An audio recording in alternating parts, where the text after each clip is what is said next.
McCain's final message to Trump supporters: go to hell. Isn't that nice? By Amy Moreno for TruthFeedNews.com.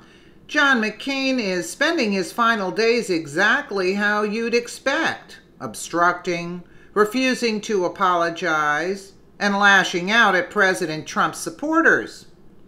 Traitor John McCain has a message for Trump supporters who are angry that he passed the false debunked Trump dossier to disgraced former FBI Director James Comey. Go to hell.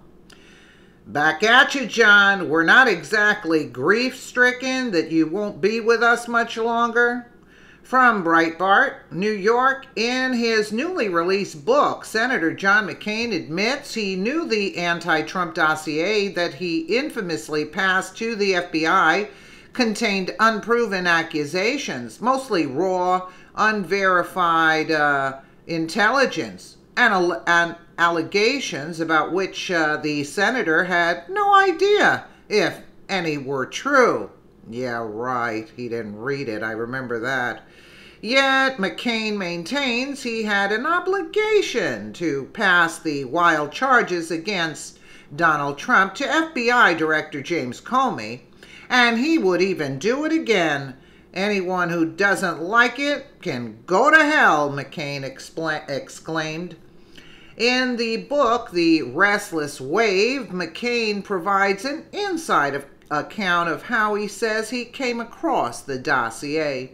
He writes that he was told about the claims in the document at a security conference in Canada in November of 2016, where he was approached by Sir Andrew Wood, a former British ambassador to Moscow and a friend of ex-British spy Christopher Steele, the author of the dossier. Notice they all stick together, right? All these deep staters here.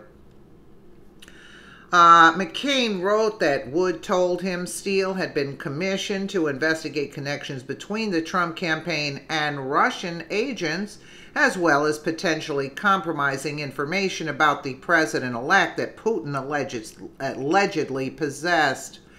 McCain, however, did not address the obvious question as to whether he was told exactly who commissioned Steele to investigate the alleged Russian ties. He knew. That's why he didn't ask. Come on, this was a whole setup. Come on.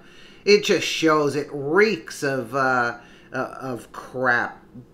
The dossier was commissioned by the controversial Fusion GPS opposition research firm, which was paid for its anti-Trump work by Trump's primary political opponents, namely Hillary Clinton and Clinton's 2016 presidential campaign and the DNC. Yeah, via the Perkins Coie law firm. Now, Hillary Clinton paid for it. Let's just be real here. McCain goes on to describe Wood as telling him Steele's work was mostly raw, unverified intelligence, but that the author strongly believed merited a thorough examination by counterintelligence experts. So they were already getting down with the business of trying to destroy Trump's campaign and everything.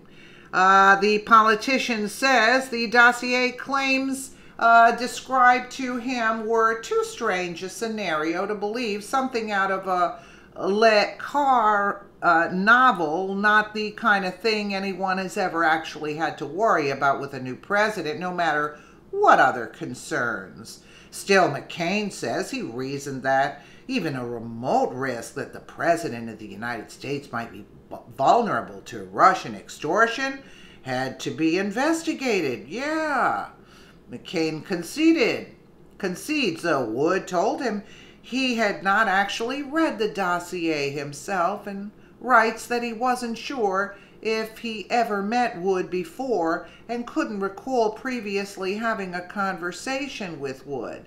Still, McCain took Wood's word for it when Wood vouched for Steele's credibility. Steele was a respected professional, Wood assured us, who had good Russian contacts and long experience collecting and analyzing intelligence on the Kremlin, McCain wrote. Yeah, of course, it's a fairy tale he's writing to cover his tracks. Present at the meeting with Wood and McCain was David J. Kramer, a former State Department official and longtime McCain associate who agreed to go to London to meet Steele, confirm his credibility, and report back to me.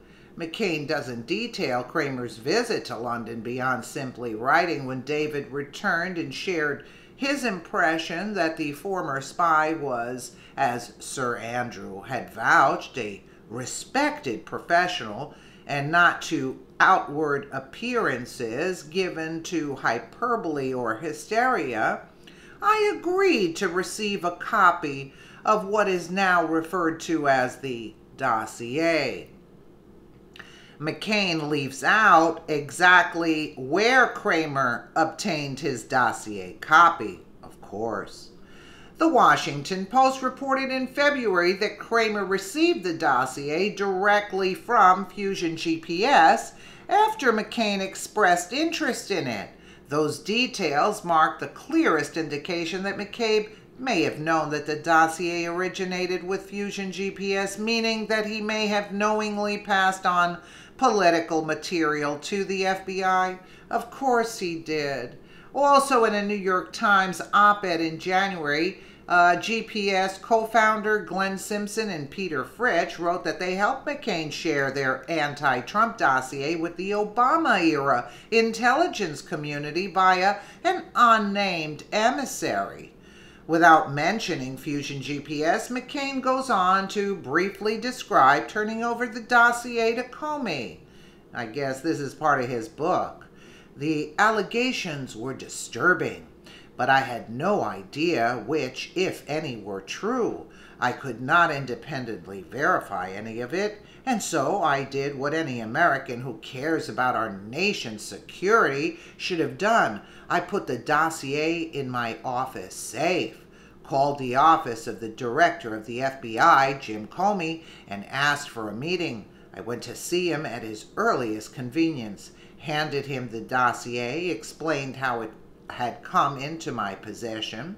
I said I didn't know what to make of it, and I trusted the FBI would examine it carefully and investigate its claims. With that, I thanked the director and left. Yeah, he never saw that dossier, never read it, yeah. The entire meeting had probably not lasted longer than 10 minutes. Yeah, because the fix was in. I did what duty demanded I do. I don't know what is true, partially true or not true in the dossier. I gave it to the people best equipped to answer those questions. Had I done any more, I would have exceeded my capability. Had I done any less, I would be ashamed of myself, and if any of my colleagues in Congress had been in my situation and not done what I did, I would be ashamed of them. Isn't that honorable of him?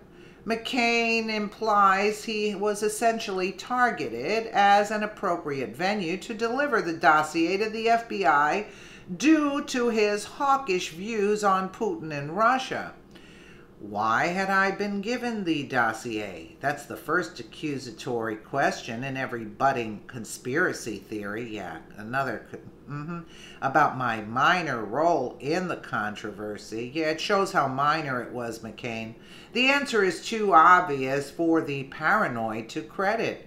I am known internationally to be a persistent critic of Vladimir Putin's regime, and I have been for a long while. Wood and Steele likely assumed that my animosity toward Putin, which I unapologetically acknowledge, ensured that I would take their concerns seriously. They assumed correctly. Yeah. He was hated Putin, yep. A few weeks after McCain gave Steele's dossier to Comey on December 9, 2016, the FBI chief updated then President-elect Trump and President Obama on the dossier in a classified briefing. But remember when Comey said that he didn't see Obama? But Susan Rice outed them the last day when Trump was being inaugurated. She did it before 12 o'clock, on a minute or two. She did that memo to her, a tweet to herself, or whatever the memo she wrote there on her phone. Well, as Breitbart News documented, Comey's dossier briefing to Trump was subsequently leaked to the news media, setting in motion a flurry of news media attention on the dossier, including the release of the document to the public. Yeah, but McCain didn't read it. No, he didn't read it. He just gave it, just gave it to Comey. He never read that. No.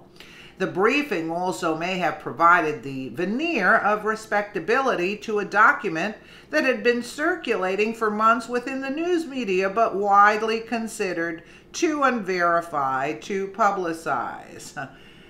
Yeah, but Comey was under oath saying that he didn't have contact with Obama. All this is going down on these people. I don't know if McCain can croak fast enough, to not be called in, Let me know what you guys think in the comments below. And again, thank you so much for watching.